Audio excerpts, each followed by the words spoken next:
ইতিমধ্যে ৰাজীৱ ভৱনত আহি উপস্থিত হৈছে কংগ্ৰেছ নেত্ৰীগৰাকী।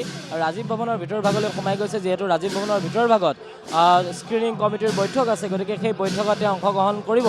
আৰু ঠিক সমান্তৰালকৈ এয়া আমি দেখুৱাইছোঁ, লগত গৌৰৱ গগৈ আছিল আৰু আন যিসকল কংগ্ৰেছ নেতৃত্ব তেওঁলোকো ইয়াতে আহি অংশগ্ৰহণ কৰিছে। এই মুহূৰ্তত আহি ৰাজীৱ ভৱনত আহি উপস্থিত হৈছে প্ৰিয়ংকা গান্ধী, আৰু প্ৰিয়ংকা গান্ধীক গায়ন বায়নেৰে এনেধৰণে ভিতৰলৈ অভিবাদন জনোৱা হৈছে, ভিতৰলৈ গৈছে আৰু ভিতৰত গৈ এতিয়া পোনে পোনে তেওঁ যিখন স্ক্ৰিনিং কমিটিৰ বৈঠক আছে সেই স্ক্ৰিনিং কমিটিৰ বৈঠকত অংশগ্ৰহণ কৰিব। আৰু সেই বৈঠকৰ পিছতেই আন কেইবাখনো বৈঠক আচলতে আছে, সেই বৈঠককেইখনতো তেওঁ অংশগ্ৰহণ কৰিব। তাৰ পাছত ইয়াৰ পৰা পোনে পোনে মানৱেন্দ্ৰ শৰ্মা কমপ্লেক্সলৈ যাব, য'ত কেইবাখনো গুৰুত্বপূৰ্ণ বৈঠক সম্বোধন কৰাৰ পাছত সংবাদ মাধ্যমক সম্বোধন কৰিব প্ৰিয়ংকা গান্ধীয়ে। গতিকে প্ৰিয়ংকা গান্ধীয়ে সংবাদ মাধ্যমক সম্বোধন কৰাৰ সময়ছোৱাত কি কথা উল্লেখ কৰে সেই কথাবোৰ লক্ষণীয় হ'ব, কাৰণ শেহতীয়াকৈ কংগ্ৰেছৰ যি এক অৱস্থা, সেই কংগ্ৰেছৰ অৱস্থা কি ধৰণে আচলতে উদ্ধাৰ কৰিব, দলটো কি ধৰণে আগবাঢ়ি যাব, সেই কথাবোৰ আলোচনা হ'ব। আৰু সেই কথাবোৰ আলোচনা হোৱাৰ পৰিপ্ৰেক্ষিতত কেনেধৰণে দলটো আগবাঢ়ি যায় সেই কথাবোৰেহে যথেষ্ট গুৰুত্ব লাভ কৰিব।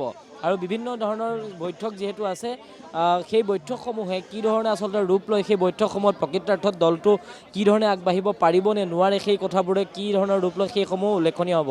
কিন্তু এই মুহূৰ্তত আমি দেখুৱাব বিচাৰিছোঁ যে ইতিমধ্যে কংগ্ৰেছ নেত্ৰীগৰাকী আহি যিহেতু উপস্থিত হৈ তেওঁ ভিতৰ ভাগলৈ সোমাই গৈছে, আৰু দলীয় যিসকল কৰ্মকৰ্তা, সেই দলীয় কৰ্মকৰ্তাৰ যিসকল নিৰ্বাচিত কৰ্মকৰ্তা আছে তেওঁলোকৰ সৈতে সেইসমূহ বৈঠকত মিলিত হ'ব। স্ক্ৰিনিং কমিটিৰ যিখন বৈঠক, সেই নিৰ্বাচনী স্ক্ৰিনিং কমিটিৰ বৈঠকত তেওঁ ইতিমধ্যে অংশগ্ৰহণ কৰাৰ বাবে আগবাঢ়ি গৈছে।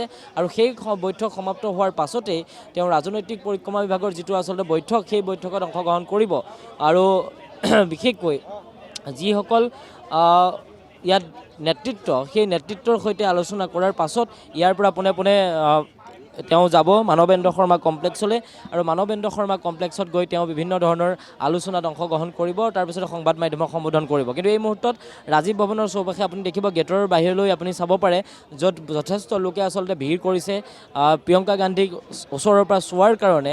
বহু লোকে আচলতে ভিৰ কৰিছে, কংগ্ৰেছৰ যিসকল কৰ্মী আছে, সদস্য আছে, সেই কৰ্মী সদস্য সকলো আহি আচলতে উপস্থিত হৈছে। আৰু আমি দেখুৱাইছোঁ যে যিটো স্থান, এটা বিশেষ কথাই আচলতে গা কৰি উঠিছিল শেহতীয়াকৈ ভূপেন বৰাই যিহেতু কংগ্ৰেছ ত্যাগ কৰিছিল, আৰু তাৰ পাছতেই ৰাজীৱ ভৱনত ভূপেন বৰাৰ এখন ফটো আছিলে, যিখন এই ফটো দেখিছে, এই ফটোখন আছিলে, কিন্তু সেই ফটো আজি আমি ভাল পালোঁ যে এয়াৰপৰ্টৰ পৰা ওলাই আহি মা কামাখ্যা দৰ্শন কৰিবলৈ প্ৰিয়ংকা গান্ধী ডাঙৰীয়ানী তাত উপস্থিত হ'ল। আৰু মই ভাবোঁ যিহেতু তেওঁ মা কামাখ্যাৰ দৰ্শন খুব সুন্দৰকৈ এটা ভাল পৰিস্থিতি, ভাল পৰিৱেশত তেওঁ লাভ কৰিলে, নিশ্চয় তেওঁ যি মনৰ কামনা লৈ এই দুদিনীয়া কাৰ্যসূচীত অংশগ্ৰহণ কৰিছে, নিশ্চয় তেখেতৰ মনৰ কামনা পূৰণ হ'ব। ধন্যবাদ।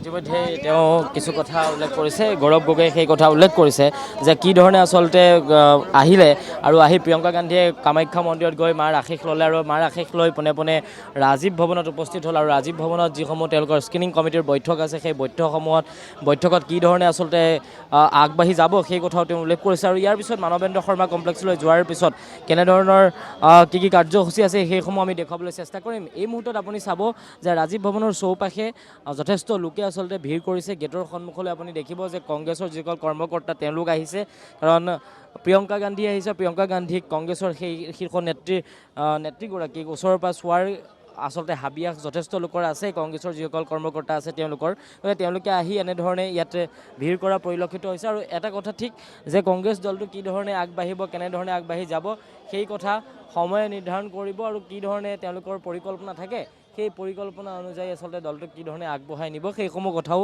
আলোচনা হ'ব। প্ৰথম পৰ্যায়ত যিহেতু স্ক্ৰিনিং সমিতিৰ বৈঠক, গতিকে সেই স্ক্ৰিনিং সমিতিৰ বৈঠকত কি ধৰণে আগবাঢ়ি যায়, কেনেধৰণে দলটোক আগবঢ়াই নিব সেই কথা আলোচনা হ'ব। তাৰ পৰৱৰ্তী সময়ছোৱাত ইয়াৰ পৰা যিহেতু আন কিছু বৈঠক আছে, সেই বৈঠকৰ কাৰণে মানৱেন্দ্ৰ শৰ্মা কমপ্লেক্সলৈ যাব, তেতিয়া আচলতে সেই কথাবোৰ